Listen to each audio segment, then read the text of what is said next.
Sir, ഇപ്പോൾ ഈ ടെലഗ്രാമിൻ്റെ ഉടമസ്ഥൻ അറസ്റ്റിലായി എന്ന് കേൾക്കുന്നു.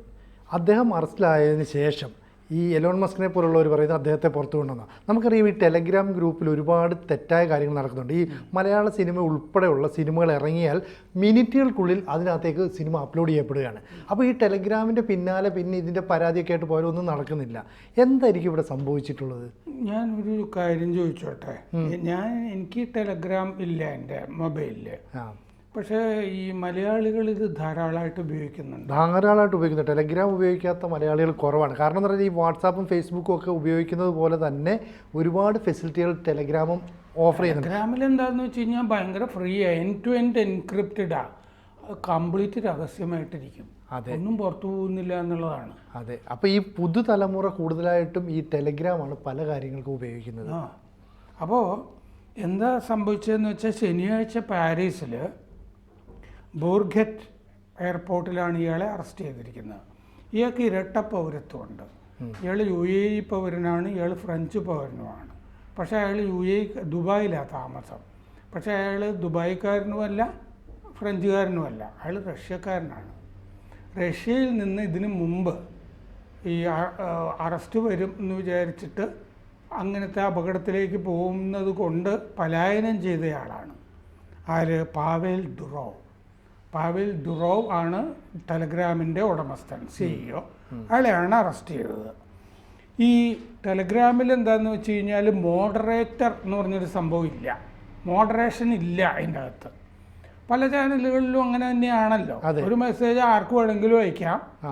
അത് ഇപ്പോൾ ടെലഗ്രാമിലൊക്കെ ഞാൻ മനസ്സിലാക്കുന്നത് നമ്മുടെ ചാര ഏജൻസികളും ഒക്കെ ഉണ്ടല്ലോ, ഇവർക്കും ഒന്നും എൻക്രിപ്റ്റഡ് ആയതുകൊണ്ട് അതിലൊന്നും ഇൻ്റർസെപ്റ്റ് ചെയ്യാൻ പറ്റില്ല. ഇടയ്ക്ക് കയറി ഒരു ഭീകരൻ വേറൊരു ഭീകരനൊരു മെസ്സേജ് അയച്ചാലും ടെലഗ്രാമിലൊക്കെ ആണെങ്കിൽ കണ്ടെത്താൻ പറ്റില്ല. വാട്സാപ്പ് ചാറ്റുകളൊക്കെ പിന്നീട് കണ്ടെത്താൻ കഴിയുമല്ലോ, അത് ടെലഗ്രാമിൽ പറ്റുന്നില്ല. അതാണ് ഈ പ്രശ്നം എന്നാണ് ഞാൻ മനസ്സിലാക്കുന്നത്. അപ്പോൾ റഷ്യക്കാരനാണ് ഇയാൾ, 39 വയസ്സ്. അപ്പോൾ ക്രിമിനൽസ് ധാരാളമായിട്ട് ഇത് ഉപയോഗിക്കുന്നു എന്നുള്ളതാണ് ആരോപണം, ടെററിസ്റ്റുകളും ഒക്കെ. ഇത് ശരിയാണെന്ന് എനിക്കും തോന്നുന്നുണ്ട്. കാരണം നമ്മൾ കഴിഞ്ഞ ദിവസം ജർമ്മനിയിലെ കത്തിക്കുത്ത് ആക്രമണത്തിനെ പറ്റി സംസാരിച്ചല്ലോ. അത് കഴിഞ്ഞത് ഇസ്ലാമിക് സ്റ്റേറ്റ് ഉത്തരവാദിത്തം ഏറ്റെടുത്തു എന്ന് പറഞ്ഞു കഴിഞ്ഞപ്പോൾ ഉടനെ ഞാൻ റിപ്പോർട്ടിൽ വായിച്ച കാര്യം ഞാൻ പറഞ്ഞു. ടെലഗ്രാം ചാനലിലാണ് IS അവരുടെ ടെലഗ്രാം ചാനലിലാണ് ഇത് വെളിപ്പെടുത്തിയത് എന്ന് റിപ്പോർട്ടിലുണ്ട്.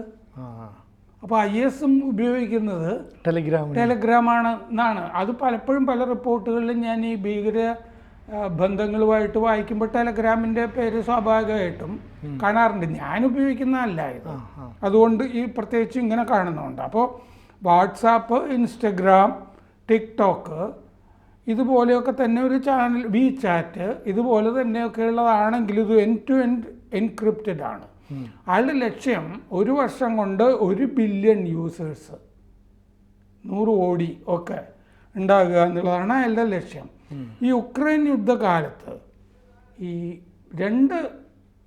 അതിൽ യുദ്ധത്തിൽ ഭാഗഭാക്കായ 2 പേരും, റഷ്യയും യുക്രൈനും, 2 രാജ്യങ്ങളിലും ഉദ്യോഗസ്ഥന്മാരും ഒക്കെ കൂടുതലും ഉപയോഗിക്കുന്നത് ഇതാണ്, ടെലഗ്രാമാണ് എന്നാണ് ഇപ്പോൾ അറസ്റ്റ് ചെയ്ത ശേഷമുള്ള റിപ്പോർട്ടുകളിൽ കാണുന്നത്. Telegram is the virtual battle field എന്ന് പറയുന്നുണ്ട്. എന്ന് പറഞ്ഞാൽ ശരിക്കൊരു യുദ്ധസമാനമായ ഇതാണ് ഈ ടെലഗ്രാമുമായിട്ട് അത് ഉപയോഗിക്കുന്നവർ. അവിടുന്നും ഇവിടുന്നും 2 പോരാടുന്നവരും ശത്രുക്കളും അത് ഉപയോഗിക്കുന്നുണ്ട്. അവിടെയാണ് യുദ്ധം, ടെലഗ്രാമിലാണ് ശരിക്കും യുദ്ധം നടക്കുന്നത് എന്ന് പറയുന്നു. ഇയാൾ ലോകത്തിലെ 101ാമത്തെ ധനികനോ മറ്റോ ആണ്. 120ാമത്തെ ധനികൻ. ഫോബ്സിൻ്റെ റിപ്പോർട്ട് പ്രകാരം 15.5 ബില്യൺ ആണ് ഇയാളുടെ വരുമാനം. 2014 ഇയാൾ റഷ്യ വിട്ടത്. റഷ്യ വിടാനുള്ള കാരണം എന്താണെന്ന് വെച്ചാൽ അവിടെ അയാൾക്ക് ഫേസ്ബുക്ക് പോലെ റഷ്യൻ സാധനം ഉണ്ടായിരുന്നു. വി കൊണ്ടാഖെ എന്നാണ് അതിൻ്റെ പേര്. അത് അയാൾ പ്രശ്നമായി കഴിഞ്ഞപ്പോൾ ഇതുപോലെ തന്നെ ഒരു സ്വതന്ത്ര പ്ലാറ്റ്ഫോം ആയിരുന്നത് കൊണ്ട് പുടിൻ ഒക്കെ അതിനെതിരെ നീങ്ങിയത് കൊണ്ടും ഇയാൾ അത് വിറ്റിട്ട് അവിടുന്ന് സ്ഥലം വിടുകയാണ് ചെയ്തത്. റഷ്യയിൽ ഇനി ജയിലിൽ കിടക്കേണ്ടി വരും എന്ന് തോന്നിയുകൊണ്ട്, കാരണം അതിൻ്റെ പ്രവർത്തനവും റഷ്യക്ക് തൃപ്തികരമായിരുന്നില്ല. അപ്പോൾ 2017 ഇയാൾ ദുബായിലെത്തി. 2021 ഈ ഫ്രഞ്ച് പൗരനുമായി. അങ്ങനെയാണ് അയാൾ പറയുന്നത്, ആരുടെയും തിട്ടൂരം ഞാൻ സ്വീകരിക്കില്ല, എനിക്ക് സ്വതന്ത്രരായിരിക്കണം എന്ന് ഈ കഴിഞ്ഞ ഏപ്രിലിൽ ഈ TV അവതാരകനൊക്കെ ആയിട്ടുള്ള ടക്കർ കാൾസനോട് ഒരു അഭിമുഖത്തിൽ, ഈ ടക്കർ കാൾസനുമായിട്ട് ഇയാൾ നടത്തിയ അഭിമുഖമാണ് എല്ലാവരും ഉദ്ധരിക്കുന്നത്, അധിക അഭിമുഖങ്ങൾ ഉണ്ടാകാത്തത് കൊണ്ട്. അപ്പോൾ ടക്കർ കാൾസനുമായിട്ടുള്ള അഭിമുഖത്തിൽ ഇയാൾ ഏപ്രിലിൽ ഒരു അഭിമുഖം ഉണ്ടായിരുന്നു. അതിൽ പറഞ്ഞിരുന്നു, ഞാൻ സ്വതന്ത്രനാണ്, എനിക്ക് ആരുടെയും തിട്ടൂരങ്ങൾ ബാധകമല്ല. എന്നിട്ട് റഷ്യയിൽ നിന്ന് പലായനം ചെയ്തിട്ട് ഇയാൾ ബെർലിനിൽ പോയി, ലണ്ടനിൽ പോയി, സിംഗപ്പൂരിൽ പോയി, സാൻ ഫ്രാൻസിസ്കോയിലൊക്കെ പോയി. അത് കഴിഞ്ഞാണ് ദുബായിൽ വരുന്നത്, പിന്നെ ഫ്രാൻസിലും പൗരത്വം എടുക്കുന്നത്. ഇയാൾ ആ കാൾസണുമായിട്ടുള്ള ഇൻ്റർവ്യൂവിൽ പറഞ്ഞിരുന്നു, ഇയാൾക്ക് റിയൽ എസ്റ്റേറ്റ് ഇല്ല, പ്രോപ്പർട്ടീസ് ഇല്ല, ഇയാൾക്ക് ജെറ്റ് വിമാനമൊന്നുമില്ല സ്വന്തമായിട്ട്, യാനം ഉണ്ടല്ലോ വലിയ പണക്കാർക്കൊക്കെ, അപ്പോൾ അതൊന്നും ഇയാൾക്കില്ല. കാശുണ്ട്, ബിറ്റ്കോയിൻ ആയിട്ടും നിക്ഷേപമുണ്ടല്ലേ എന്ന് പറഞ്ഞു. ഇപ്പോൾ ഇയാളുടെ ഈ ടെലഗ്രാമിൽ 2 ലക്ഷം പേരടങ്ങുന്ന ഗ്രൂപ്പുകളൊക്കെ ഉണ്ട് എന്നാണ് റിപ്പോർട്ടുകളിൽ കാണുന്നത്. അതായത് ഗ്രൂപ്പ്സ് ഉണ്ടാവുമല്ലോ, ഓരോ ഗ്രൂപ്പിൽ ആഡ് ചെയ്യാന്ന് പറയുന്നത്. അത് 2 ലക്ഷം വരെയുള്ളവരെ ആഡ് ചെയ്യാം ഒരു ഗ്രൂപ്പിൽ. അപ്പോൾ 2013 ഇയാൾ ലോഞ്ച് ചെയ്യുന്നത് മറ്റേ 2006 ആ റഷ്യൻ ഫേസ്ബുക്ക് വി കോണ്ടാക്റ്റേ എന്ന് പറഞ്ഞത് ലോഞ്ച് ചെയ്യുന്നത്. ഇത് 2013 ടെലഗ്രാം. ഇപ്പോൾ ഇയാൾ അറസ്റ്റ് ചെയ്ത് കഴിഞ്ഞപ്പോൾ എലൺ മസ്ക്, ടക്കർ കാൾസൺ, പിന്നെ എഡ്വേർഡ് സ്നോഡൻ, പോൾ ഗ്രഹാം, ഇങ്ങനെ വേണ്ട ഈ ബാലാജി സ്വാമി എന്നൊക്കെ പറഞ്ഞ അമേരിക്കയിലൊക്കെയുള്ള ഇന്ത്യൻ വംശജനായ IT രംഗത്തൊക്കെ പ്രവർത്തിക്കുന്ന ആൾ വരെ ഇയാളെ സ്വതന്ത്രനാക്കണം, അറസ്റ്റ് ചെയ്യാൻ പാടില്ല എന്ന് പറഞ്ഞ് പ്രസ്താവനകൾ ഇറക്കിയിട്ടുണ്ട്. പക്ഷേ ഇയാളെ അറസ്റ്റ് ചെയ്തിരിക്കുന്നത് ഫ്രോഡ്, ഡ്രഗ് ട്രാഫിക്കിംഗ്, ടെലഗ്രാമിൽ കൂടി ഇതൊക്കെ നടക്കുന്നു എന്നുള്ളതുകൊണ്ടാണ്. പിന്നെ സൈബർ ബുള്ളി, ഓർഗനൈസ്ഡ് ക്രൈം, സംഘടിത കുറ്റകൃത്യങ്ങൾ, ടെററിസം, ഭീകരവാദം, ഭീകരർ ഇത് ഉപയോഗിക്കുന്നു. അപ്പോൾ ഇത് ഇങ്ങനെ എൻഡ് ടു എൻഡ് എൻക്രിപ്റ്റഡ് അല്ലാതെ ഒരു രാജ്യത്തിന് ഇടപെടപ്പെടുകയും ഈ ഭീകരരൊക്കെ ഇത് ഉപയോഗിക്കുന്നുണ്ടെങ്കിൽ ആ ഭീകരരെ കണ്ടെത്താനുള്ള ഒരു മോഡറേഷൻ കൂടി ഇതിൻ്റെ അകത്ത് നടത്തുകയും വേണം എന്നുള്ളതാണ് ഫ്രാൻസിൻ്റെയൊക്കെ ആവശ്യം. അത് നടക്കാത്തത് കൊണ്ടാണ് ഇയാളിപ്പോൾ അറസ്റ്റ് ചെയ്ത് വെച്ചിരിക്കുന്നത്. സാധാരണഗതിയിൽ പുടിൻ അറസ്റ്റ് ചെയ്യേണ്ടതാണ്, പക്ഷേ നാറ്റോ രാഷ്ട്രമാണിപ്പോൾ ഇയാളെ അറസ്റ്റ് ചെയ്തിരിക്കുന്നത്. ഫ്രാൻസ് നാറ്റോയിൽ അംഗമാണല്ലോ, അമേരിക്കയും ഒക്കെ അംഗമായിട്ടുള്ളത്. അപ്പോൾ ഇപ്പോഴത്തെ അവസ്ഥയിൽ ഇയാളെ, എനിക്ക് തോന്നിയത് ഈ എലൺ മസ്ക്, ടക്കർ കാൾസൺ ഇങ്ങനെയുള്ള ആളുകൾ പറയുന്ന പോലെ, സ്നോഡൻ ഒക്കെ പറയുന്നത് പോലെ ടെലഗ്രാമിനെ സ്വതന്ത്രമായിട്ട് വിടുന്നത് ശരിയല്ല എന്നാണ് എനിക്ക് തോന്നുന്നത്. അത് ഒരുപാട് ടെററിസവുമായി ബന്ധപ്പെട്ട, ഭീകരവാദ പ്രവർത്തനങ്ങളുമായിട്ട് ബന്ധപ്പെട്ട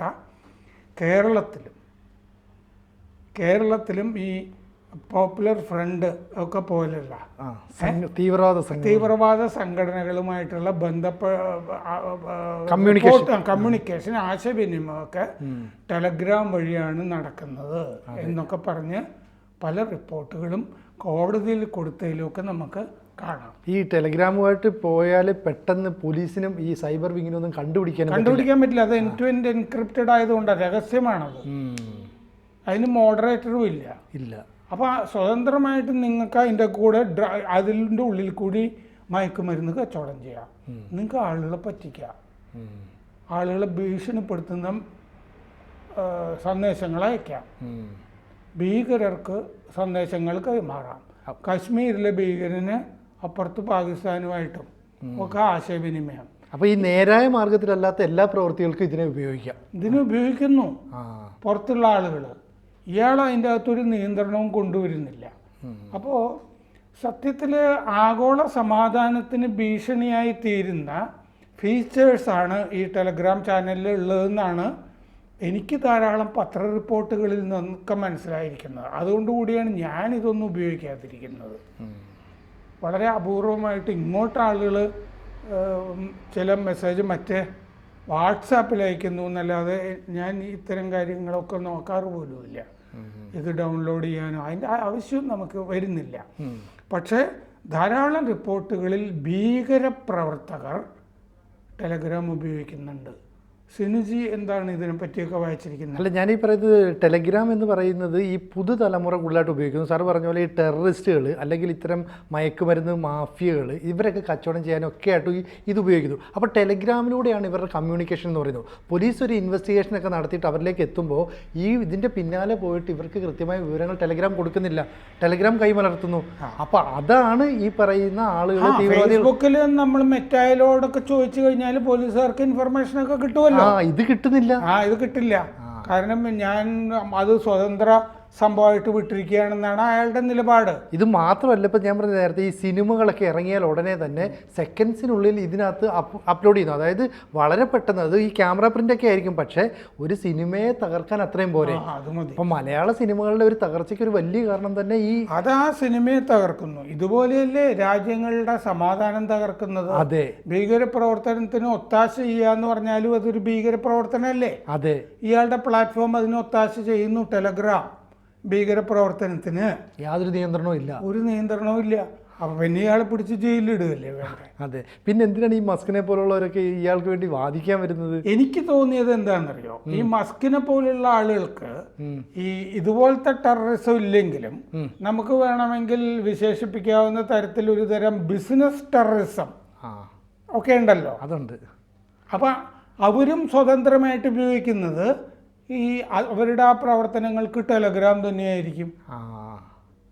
പണസമ്പാദനത്തിനുള്ള അല്ലേ? അവർക്കും പലതരം ആളുകളെ പലതരത്തിൽ ഭീഷണിപ്പെടുത്തേണ്ടിയൊക്കെ വരുമല്ലോ. അതെ. അപ്പോൾ അതിനുപയോഗിക്കുന്നത് ഇപ്പോൾ എലൺ മസ്കിൻ്റെ തന്നെയാണെങ്കിൽ മകൻ റിച്ചാർഡ് ഇപ്പോൾ മകള് ആയിപ്പോൾ മാറിയിട്ടില്ലേ ഇപ്പോൾ ട്രാൻസ്ജെൻഡർ ഒക്കെ ആയിട്ട്. അപ്പോൾ ഈ മകളായി മാറിയ മകനെ ഭീഷണിപ്പെടുത്തുന്നുണ്ടെങ്കിലും എലൺ മസ്കിന് ടെലഗ്രാം ഉപയോഗിക്കാം. അപ്പോൾ ഇങ്ങനെ അങ്ങർക്ക് ഇഷ്ടമില്ലാത്തവർക്ക് ചീത്ത അയക്കാനും ഒക്കെ ടെലഗ്രാം ആകുമ്പോൾ പോലീസൊന്നും അന്വേഷിച്ച് കണ്ടുപിടിക്കുന്ന ചീത്ത പറയാവുന്നവരൊക്കെ ചീത്ത പറയാം, ഭീഷണി മെസ്സേജുകൾ അയക്കാം. ഇങ്ങനെ പല ആളുകൾക്ക് പലതരത്തിലാണല്ലോ ഓരോന്നിനോട് ആകർഷണം തോന്നുന്നത്. ഇങ്ങനെയായിരിക്കും ഇവർക്ക് തോന്നുന്നത്. എനിക്ക് പക്ഷേ ഇതെന്തൊരു മനസ്സാണെന്ന് മനസ്സിലാകുന്നില്ല. അറസ്റ്റിന് കാരണങ്ങളുണ്ട്. ഇതൊക്കെ തന്നെയാണ് കാരണം. ഇപ്പോൾ ഫ്രാൻസ് പോലുള്ള സ്ഥലത്ത് നമുക്കറിയാം. ഇപ്പോൾ ജർമ്മനിയിൽ ഈ കത്തിക്കുത്ത് സംഭവം ഉണ്ടായി. റഷ്യയിൽ കഴിഞ്ഞ ദിവസവും IS ആക്രമണമൊക്കെ ഉണ്ടായി. ഇവരൊക്കെ ടെലഗ്രാം ചാനലാണ് ഉപയോഗിക്കുന്നതെങ്കിൽ പ്രത്യേകിച്ച് യൂറോപ്പിൽ ഇപ്പം ഇത്തരം ഭീഷണികൾ നിലനിൽക്കുന്നുണ്ട്. ജർമ്മനിയിലും കുറേ മോസ്കുകളൊക്കെ കഴിഞ്ഞ ദിവസം അടച്ചു.